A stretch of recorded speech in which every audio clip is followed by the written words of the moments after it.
G'day, I'm Aaron. Welcome to my workshop. In my last video I was milling a block of steel with my lathe to make a foot peg for my dirt bike.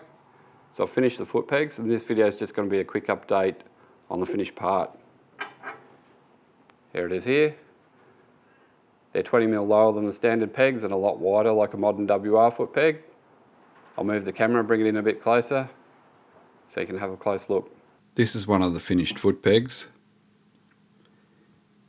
Here's the block that I milled in the lathe.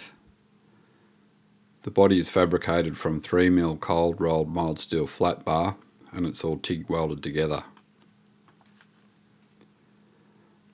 I'll go and mount it on the bike now and show you what it looks like. I'm pretty happy with how they turned out. So the next step's to take the bike for a ride and see if they're any good. If I'm still happy with them, I'll send them off and get them electroplated so they don't go rusty.